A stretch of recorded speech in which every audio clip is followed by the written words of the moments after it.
What's happening, folks? Ali Tarafdar with our fourth video in the series for raising money for startups and entrepreneurs. Can you guys hear me? I don't know if you guys are here. Doesn't show me the participants, so I'm not sure what happened there. But if you're here, if you're watching, let me know that you're here. Just say a yes. I'm here, Ali. I'm here to learn.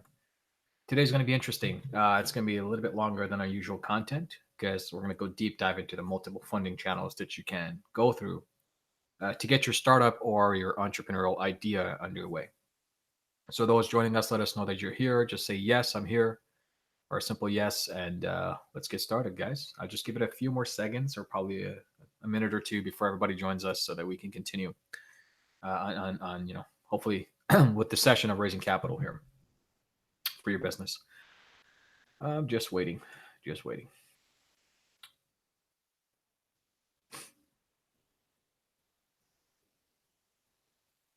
Okay, guys, just say, I'm here. Let me know you're here.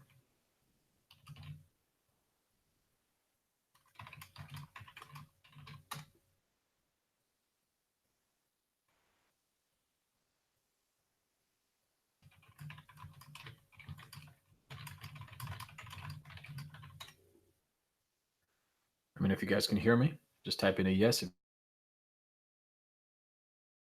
Get started shortly on our presentation for today's content.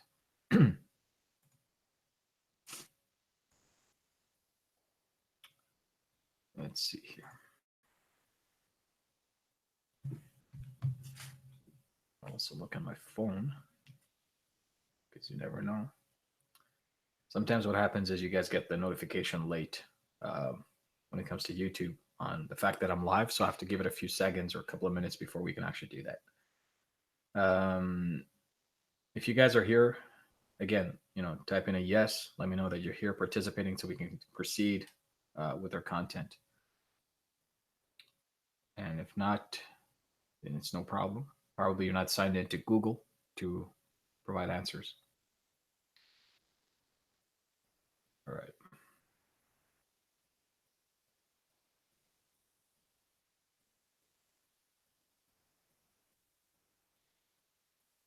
Anyways, what we'll do is we'll get started. We don't want to delay it too further because a lot of people have things to do today.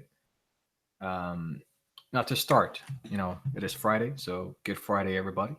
I hope you guys had a good week so far and you're looking forward to the weekend and you're excited about the weekend. You'll be doing some great things, hopefully taking some of the ideas that I've shared in the past couple of days and hopefully with tomorrow as well to get you going.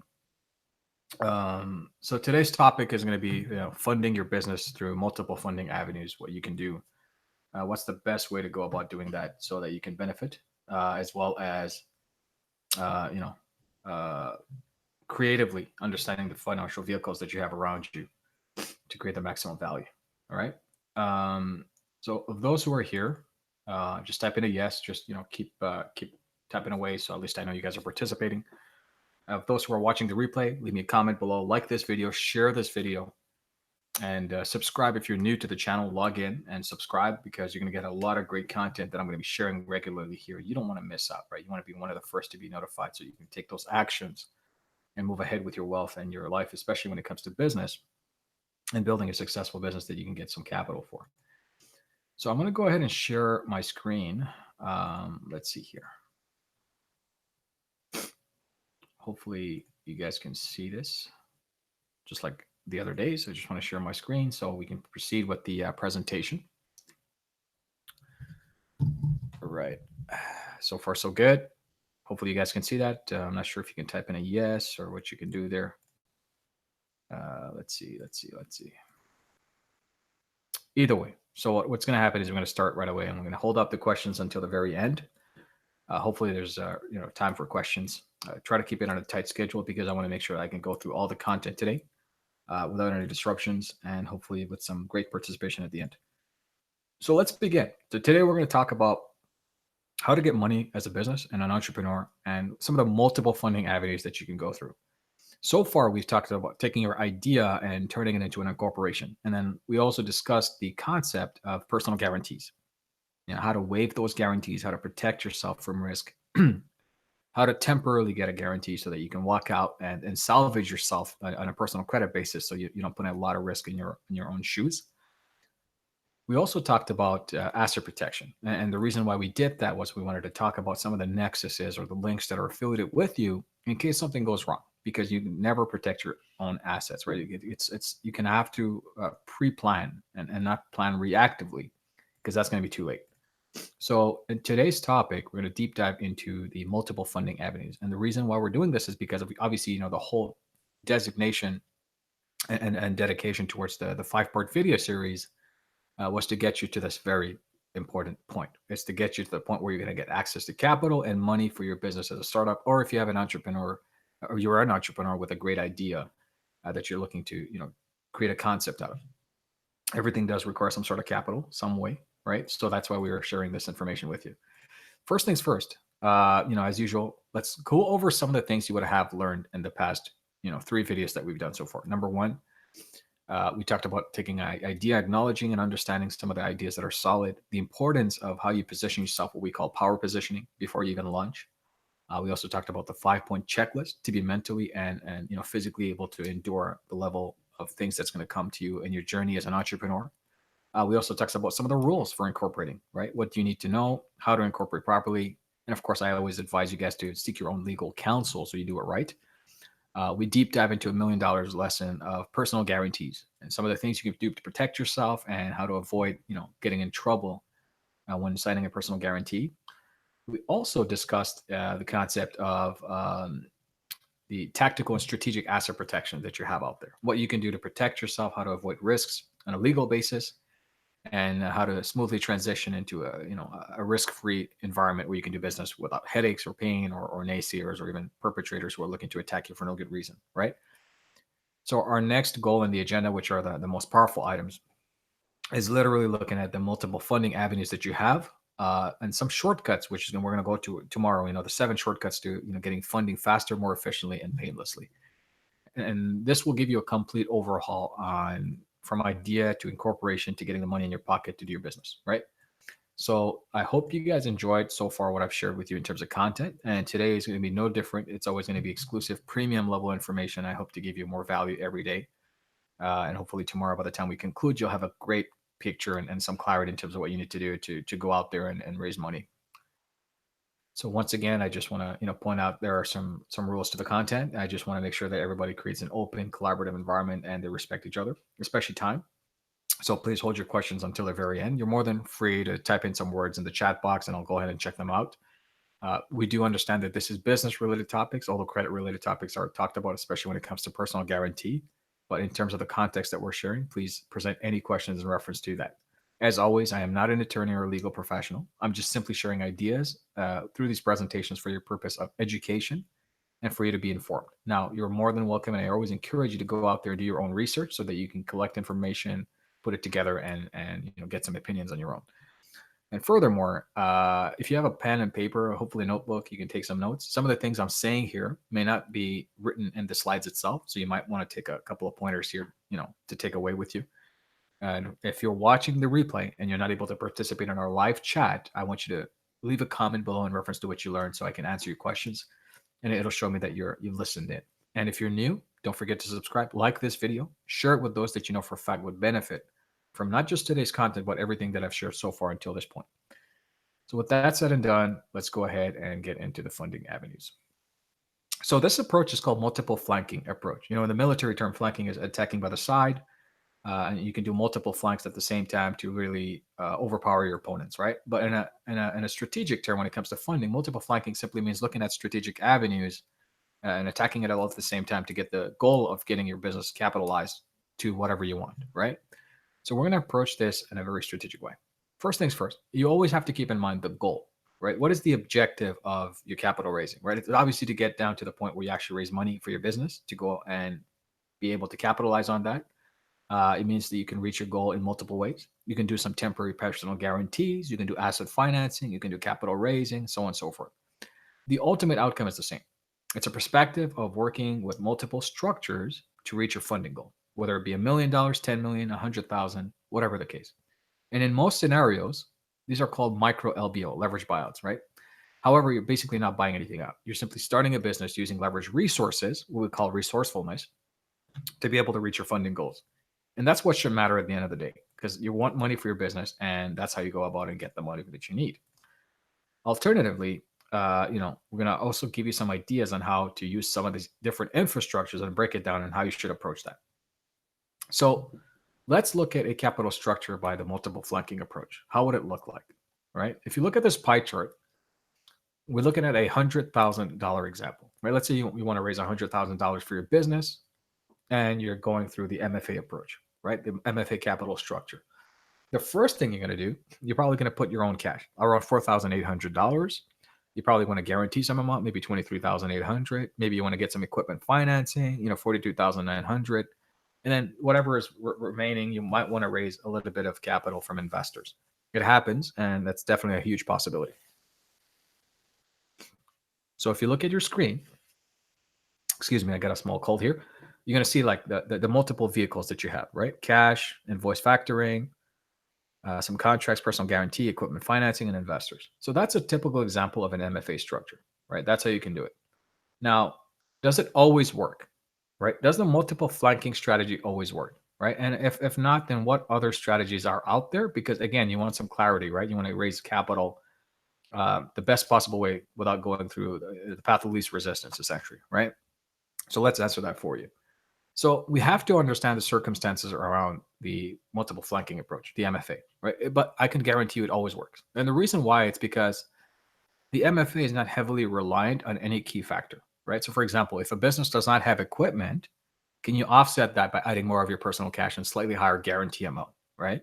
Can you raise more money from investors? Can you pre-sell some of the products or services by asking for a percentage via deposits, right? And you can do this, like for example, crowdfunding. It works really well. You can go above and beyond the 100% threshold. Can you finance a portion of the business via government grants, eligibility, and so on and so forth, based on the uniqueness of the model that you have? So there are literally endless possibilities to getting a deal done. And remember, your projections as a startup, you have to be flexible, right? You can't be stuck to one point and say, well, I need this. I absolutely need to start. If you start getting bits by bits and you're actually formulating the whole amount in a couple of weeks, months, or even a year, it still gets you to your funding goal, doesn't it? It's just to offset some of the things to be able to get to your funding goal.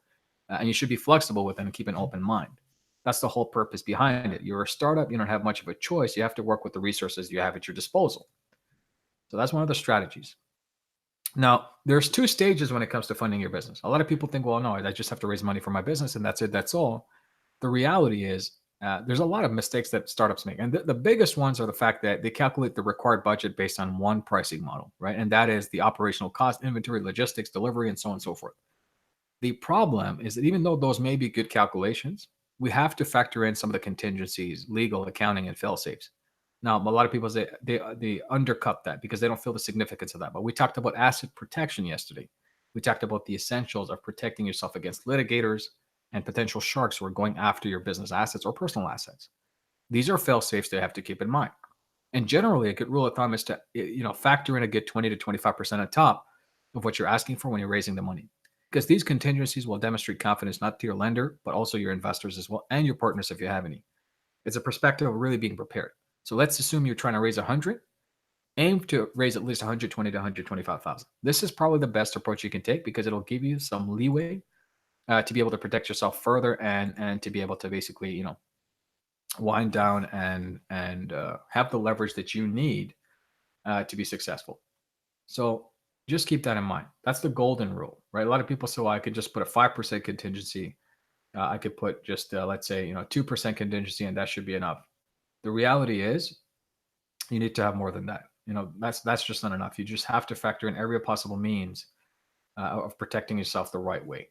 Okay, so that's one of those ways that you do it, and that's a defined budget plan that helps you kind of avoid any type of legal risk in the future. So let's look at some of the personal funding in terms of personal guarantee funding types with your business and on a personal level as well. Perhaps you want to use some of that personal, you want to use some of the business, whatever the case, you still have to go through personal guarantee in one way or the other if you're planning to do so, especially when it comes to a temporary basis, because we always talked about that strategy. It shouldn't be something you're depending on to for long term. It should be something you can use as a temporary means so that you can actually exit that and put yourself out of the risk as soon as possible. So here are some of the types of funding you can get from personal guarantee, right? You have business credit cards, you have business lines of credit you can guarantee, you have business term loans. On a personal level, you want to get personal credit cards, but remember we talked about the insurance clause. Same thing with personal lines of credit, as well as personal term loans. And you have SBA funding, depending on the industry that you're in, how long you had the experience for. You can get government backed funding as well. Sometimes you can actually get asset backed commercial loans to get a deal done. It all depends on the creative angle that you take. But always think about the MFA way of doing things, multiple funding avenues, and of course, multiple flanking attack, right? There may be other resources based on the state that you're in, the city, the bank that you deal with, the government grants that are available out there, depending on the type of uniqueness of your business. It's always going to be to look for and ask for what is available. Walk in a branch, browse their website, dial in to find out what they offer. And again, insurance is only applicable in case of job loss or unforeseen circumstances, but your business will be employing you. So that'll be something that you can work on. You can use that as a leveraging point to protect yourself through an insurance clause. So that's one of those things that you can do. So, how do we go about and execute a loan using equipment as collateral, right? What are some of the things that you need to consider if you're going out in that avenue to get funding? And what exactly can you do to get the most fastest, least path or least resistance amount using equipment as a financing tool? So there are certain check items that you need to look at and literally go through these verifications to be able to get equipment financing. Number one, you absolutely need to get an audited and certified appraisal for the equipment that you have. If you don't have that, what's going to happen is, there's no amount that can be determined because we never know what the value is, right? You also want to consider the depreciation in a straight line approach based on the equipment that you have. For example, are you going to be frequently using that equipment? If so, you have a higher depreciation amount, right? Are you going to be using it sparingly once in a while? If so, then the depreciation isn't factored as much, it's low, but it's because we know that you're going to be using it less and less. Are you planning to lease the equipment to other companies or businesses to just increase your revenue? If so, that also includes a higher depreciation amount, right? Uh, the goal here is try to communicate with multiple institutions and alternative agencies, especially those who are equipment only loan companies in your state, right? So you just go through the logistics of doing that, understand exactly what they can offer, and avoid using personal guarantee in the application. Leave your social security number blank. The reason why I say that is because a lot of people think, hey, look, even equipment financing, I need to personally guarantee to get the loan, and that's not true. The terms can change, right? You can ask the loan company about their underwriting guidelines, and I encourage you to do that. Strongly encourage you to do that. You want to request to speak with a specialist and ask them about the flexibility, the terms, the conditions of getting a personal, or equipment financing loan. The best thing you can do for yourself is before you actually sign off on an agreement and get it executed, you have to obtain your agreement from the loan company itself. Review the terms, pay close attention to the clauses, especially the ones that say, oh, you cannot pay us before. There's a prepayment penalties, there's fees here and there. And always be ready to negotiate and say no, especially if it doesn't make sense for you on a financial level, right? Because again, there's tons and tons of financing companies out there. So you have to think abundantly when it comes to equipment financing, right? It's not a one size fits all. It could be very unique to you, but you need to be open to walk away from a deal because it doesn't necessarily mean that you need it, right? So it's very, very critical.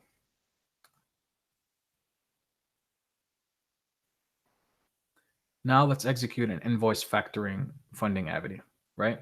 Invoice factoring funding avenue is essentially working with companies that offer you contracts and they do net 30s, net 90s, and so on and so forth. And you're using that and you're selling your contract to be able to raise some capital temporarily to do the work or task that's necessary to execute that level of contract. Okay? Just bear with me, guys.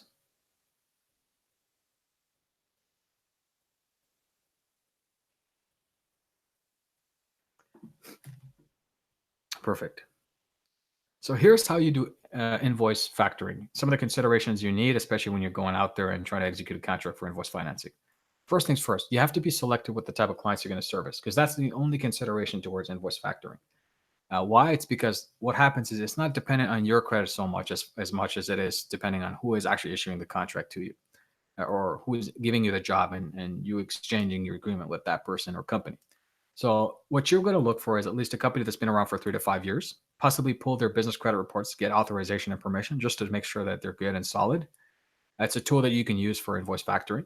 Understand their payment terms. Are they paying every 30 days, 90 days, 120 days, and so on and so forth? So it's important to speak with an institution that is actually known for providing immediate funding based on the industry that you're in, right? So, for example, if you're a resource consulting agency that provides a placement for jobs, right? Human resource consulting, um, a staffing agency, right? You want to be able to partner up with a company that does funding and invoice factoring for staffing agencies. They specialize in that, so they have tools and resources that can go beyond just a funding level.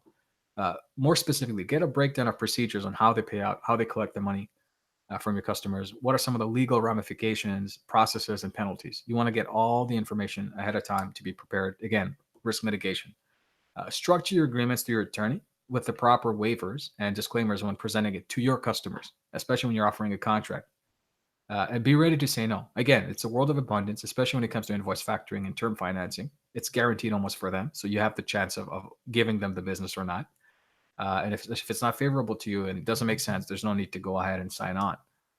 Remember, invoice factoring is based on a short term funding need. In most cases, expect to pay around 1.25% to 2% per month of your contract value. That's the biggest thing that you have to keep in mind. All right.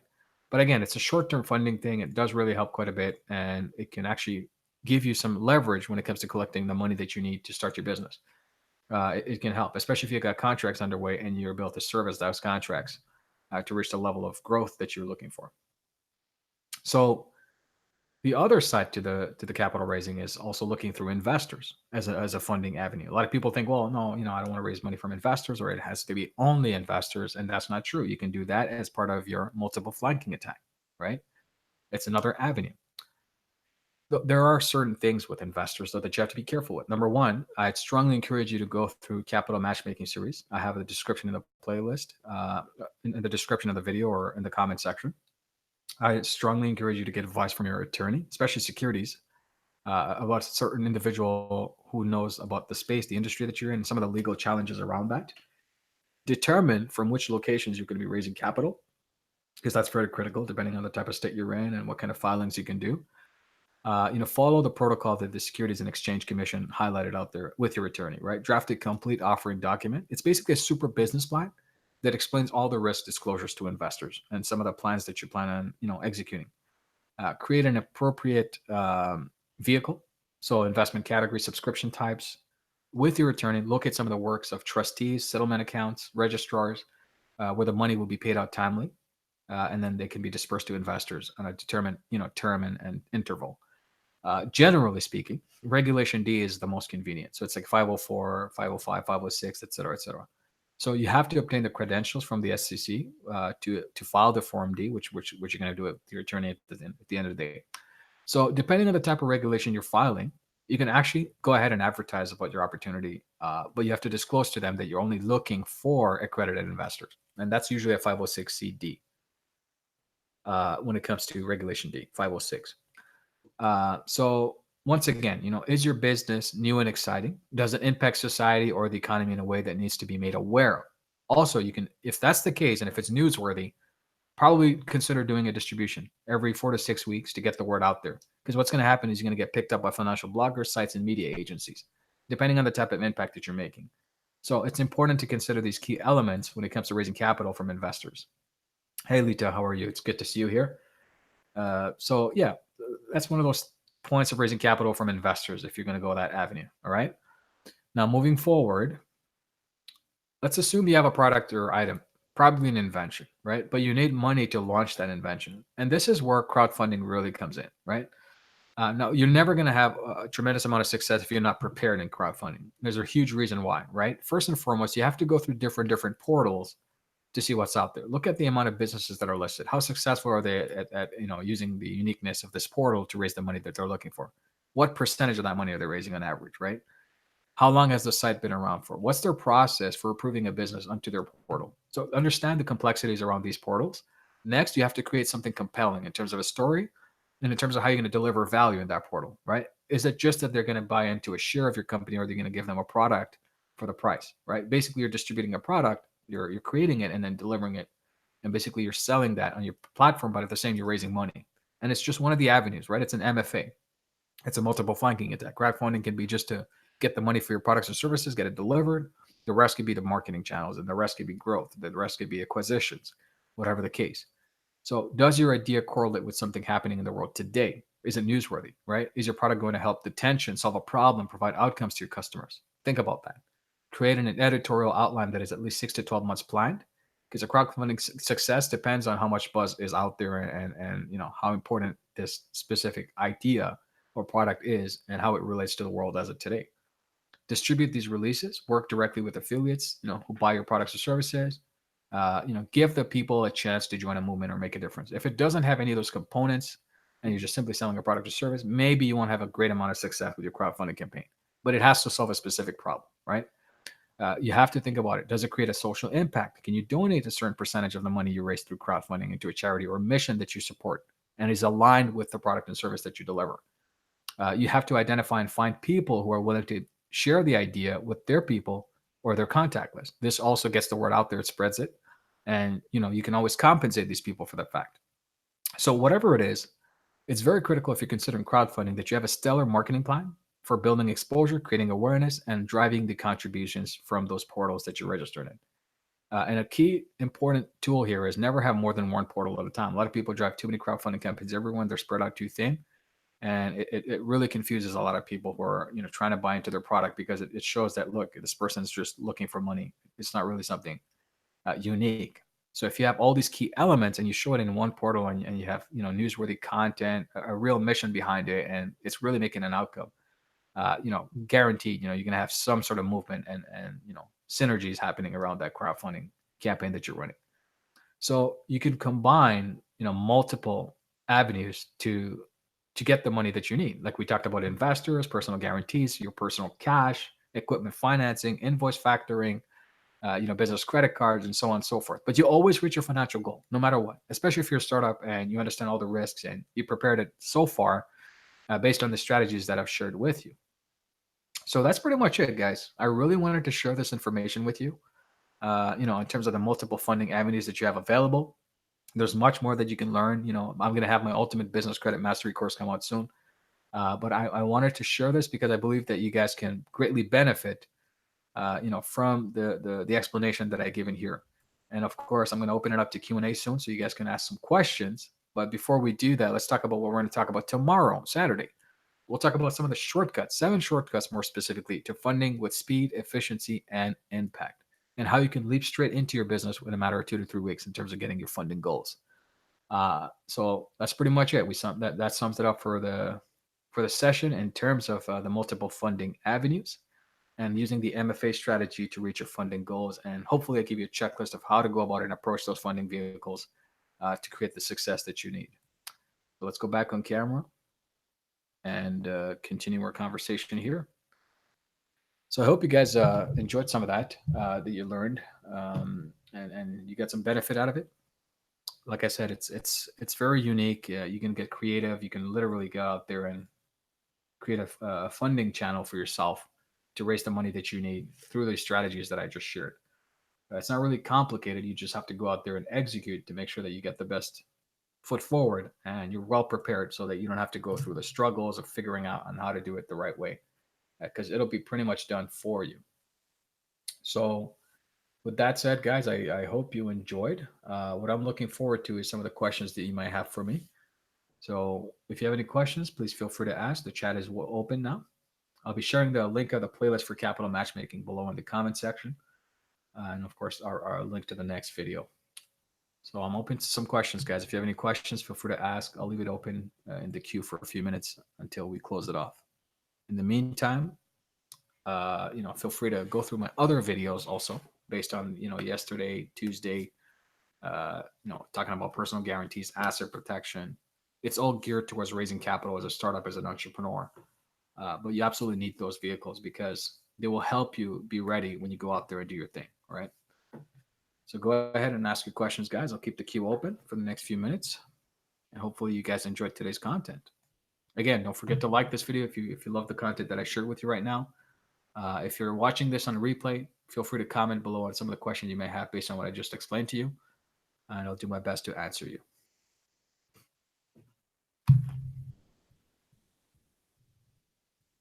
So you guys go ahead.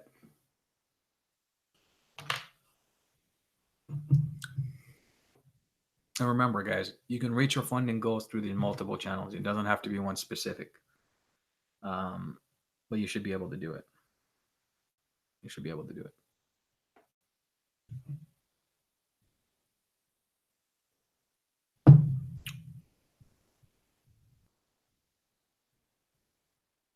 I got some exciting videos coming up for you guys in the next few weeks also. A lot more content worth sharing, more on a personal credit as well as business. I think it's important that you guys will benefit from these topics. So it looks like we don't have much questions today. Again, I'm assuming it's Friday, so everybody's out, doing their thing. But I just wanted to record this and get it out of the way. I know some participants are here, and it's good to see you guys.